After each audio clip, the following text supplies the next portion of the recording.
Hello everybody and welcome back to One Nerd to Rule Them All. And in today's video, we explore who in my opinion are 10 of the most formidable and influential men within Tolkien's Legendarium. So, without further ado, let's get into the video. 88 years ago, Tolkien conceived the beautiful fantasy realm of Middle-earth, and we got to experience it for the first time. Littered throughout this mythical realm are various vivid, memorable characters. Despite Middle-earth being home to numerous formidable races, humankind has always distinguished themselves from others. Humans have played an instrumental role in the shaping of Middle-earth throughout the ages. Their bravery, courage, and leadership set many events in motion, but like most mortals, they can be weak to corruption. Ultimately, it was men who succumbed to the corrupting pull of the Rings of Power, allowing Sauron to enslave the 9 mighty kings of men, setting in motion the tragic events known to us as the Lord of the Rings. Now, let's get into this video, starting with the first stage, and the first on that list is Hurin Thalion. Hurin, son of Galdor, was not only a lord of the House of Hador, but also the mightiest warrior amongst mortal men in the First Age. His valour and indomitable spirit was renowned even amongst the elves. At the Ninrath and Doniad, the Battle of Unnumbered Tears, Hurin and his brother Hua held the rear guard so that Turgon, king of Gondolin, could escape. For hours, Hurin stood alone against the countless trolls and orcs, crying, "Day shall come again," until he was finally captured alive. His deeds at Nimrath became legend, inspiring both men and elves long after. Hurin's friendship with Turgon of Gondolin had lasting consequences. His defence allowed Gondolin to remain hidden for decades longer, preserving one of the last great elven realms of Beleriand. His council and alliance helped bind together the free peoples of elves and men against Morgoth. Even in defeat, the steadfastness preserved a flicker of hope that Morgoth could never fully extinguish. Now move on to Beren Ecamion. Beren was the first mortal man who directly defiled Morgoth himself, the dark enemy and most powerful of the Ainur who turned evil. With nothing but courage, love, and a seemingly impossible vow, Beren penetrated the very heart of Angband, Morgoth's fortress, and took a Silmaril from his iron crown. No elf, nor king, nor army had managed such a feat, only Beren, driven by love and resolve. This deed alone changed the history of Arda and proved that even Morgoth was not untouchable. Beren's life exemplifies the highest ideals in Tolkien's world: courage against overwhelming darkness with no promise of success. His quest was born of doom and grief, yet he persisted, not just out of pride, but out of love for Luthien and loyalty to his promise. This courage inspired elves and men alike, reminding them that fate can be challenged by free will. Next, we have Tuatha. In the epic history of Middle-earth, there are very few mortals whose destiny and deeds rival those of the elves or even the Valar themselves. And amongst them, Tuatha, son of Hua, stands unique. Neither king nor conqueror, Tuatha's true power lay not merely in marital strength, but in the hope and renewal he brought to a world teetering on the edge of ruin. Unlike most mortals, Tuatha was directly chosen by Ulmo, the Valar of the Waters, to carry a message to Turgon, king of Gondolin.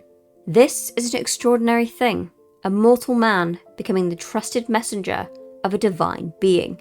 Showing Tuatha wasn't merely brave or noble, but that his life was woven deeply into the designs of the Valar themselves. Tuatha's arrival in Gondolin brought Ulmo's warning about Morgoth's growing power.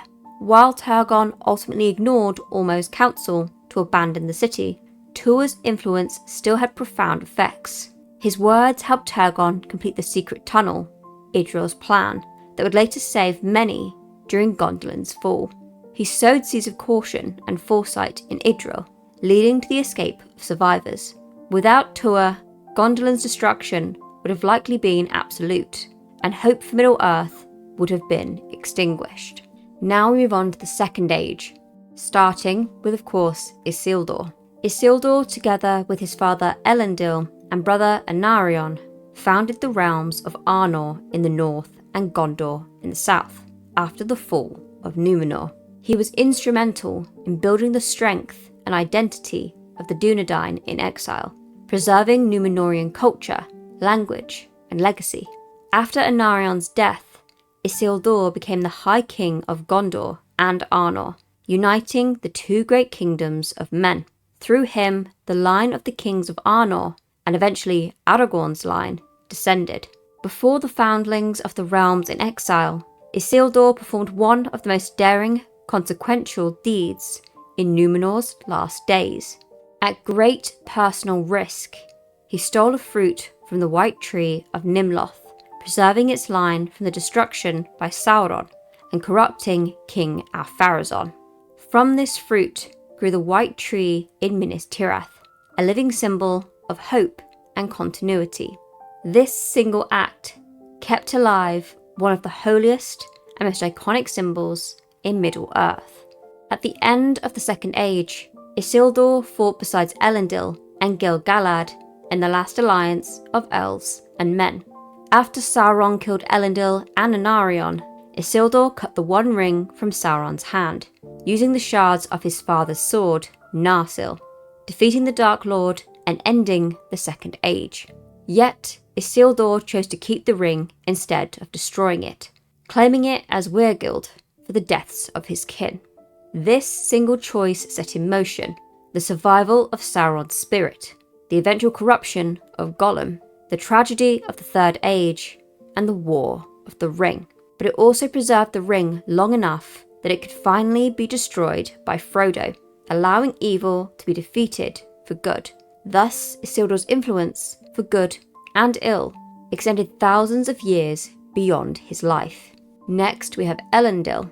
After the catastrophic downfall of Númenor, brought about by the arrogance of Ar-Pharazôn and the treachery of Sauron, Elendil led the faithful, the elf friends who remained loyal to the Valar, to safety in Middle-earth.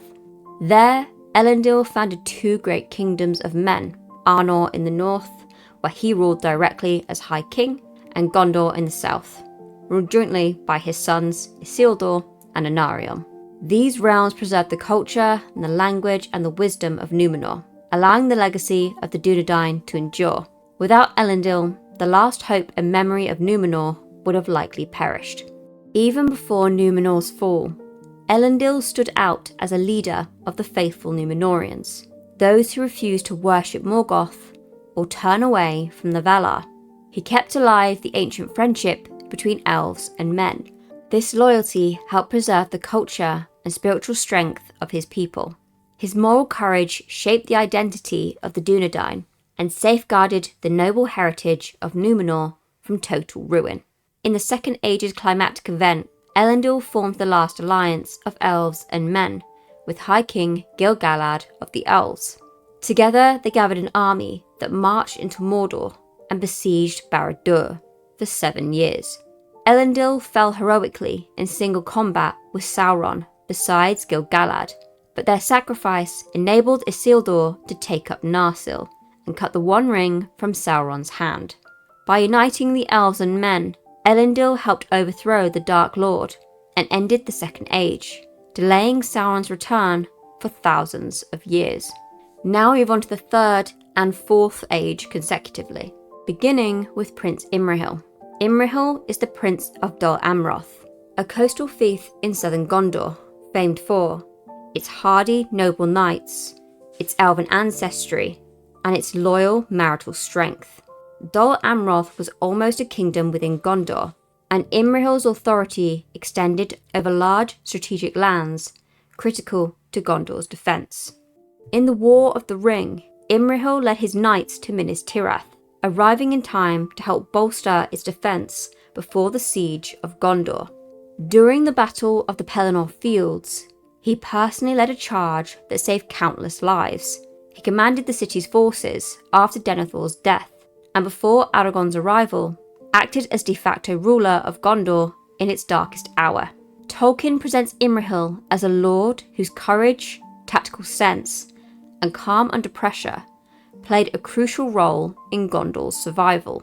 Tolkien crafted Imrahil in the archetype of a high medieval prince, noble, brave, courtly, and wise, who reminded the people of Gondor what true nobility looked like, in contrast to Denethor's despair. His bearing and deeds rekindled the idea of chivalry and hope amongst men. Now we move on to Faramir. Faramir is one of the very few people who comes into contact with the One Ring and willingly rejects it, saying, "I would not take this thing if it lay by the highway, not where Minas Tirith falling in ruin, and I alone could save her." This choice sets him apart even from his brother Boromir, and shows that he has the strength to resist ultimate temptation, demonstrating a level of moral clarity and wisdom that is rare amongst mortals. Faramir upholds the older, nobler traditions of Númenor and Gondor, in contrast to the decaying militarism his father Denethor represents.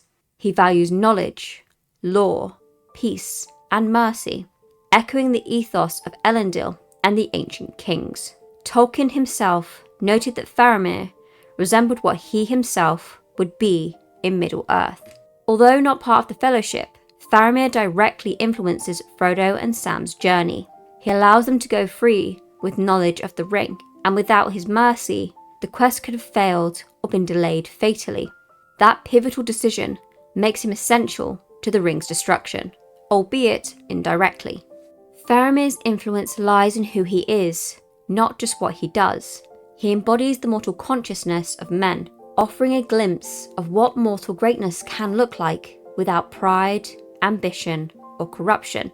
In a world where power so often corrupts, Faramir's restraint, humility, and inner strength makes him one of the most quietly powerful figures in Middle-earth. Now we talk about Boromir. Boromir is the embodiment of the internal conflict of men in Tolkien's legendarium. Noble, valiant, and proud, yet deeply vulnerable to the temptation of power. His struggle with the One Ring shows how the mightiest can fall, and his character becomes a tragic but critical warning about the dangers of unchecked pride and desperation. Boromir's attempted seizure of the ring from Frodo leads directly to the breaking of the Fellowship, which ironically allows the quest to succeed.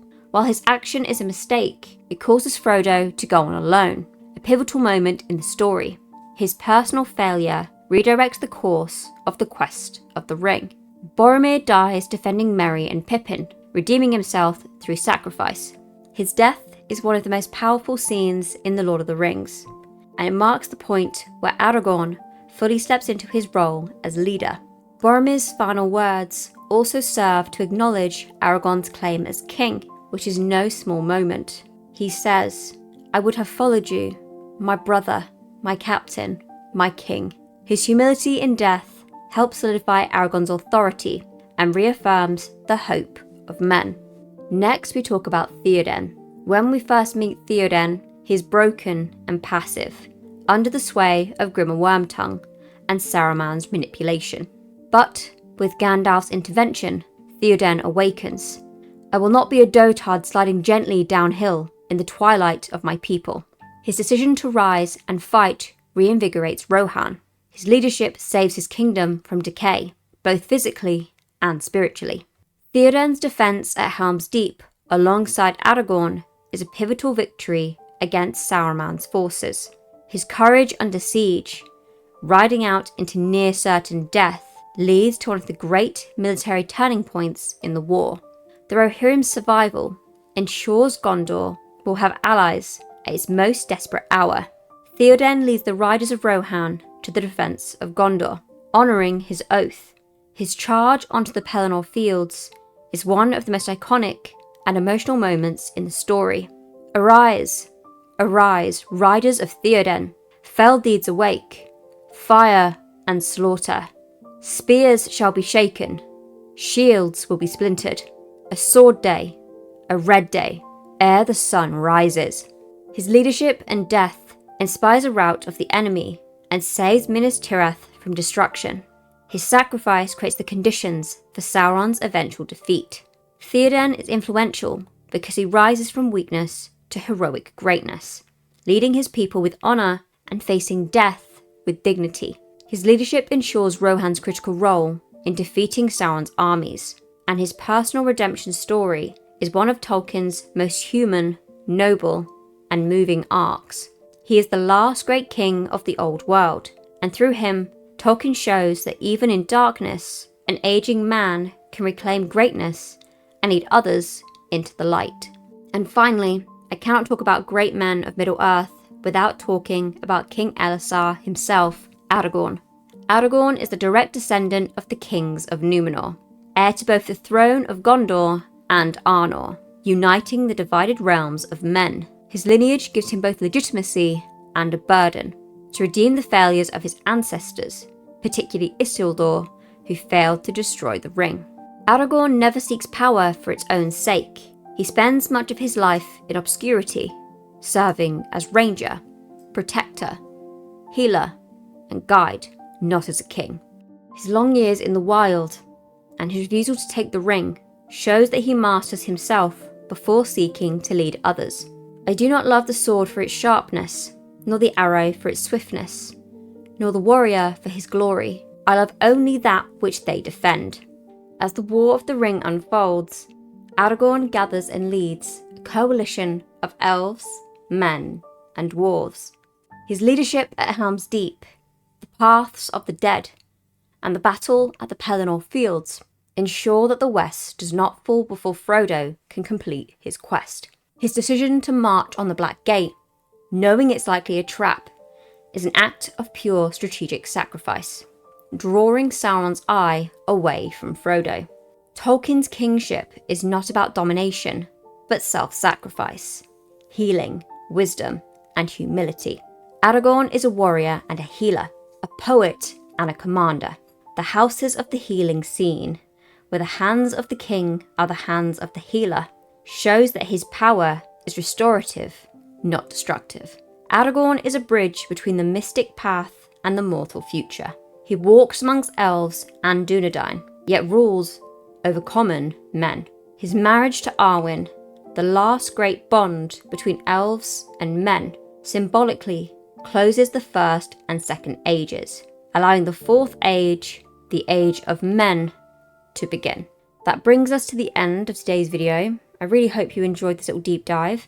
I think I'll be doing more content like this because I actually really enjoyed doing the research for this video. In the description, you'll find a link to my other channel, Nerdy Miniatures, where I build, paint, and we're going to be battling Warhammer armies. So if that's your cup of tea, then please feel free to have a look at that. Anyway, that'll be it from me today. Have a wonderful day or night, wherever you are in the world. And if you stuck around this long, thank you very much. I will see you next time. Bye for now, guys.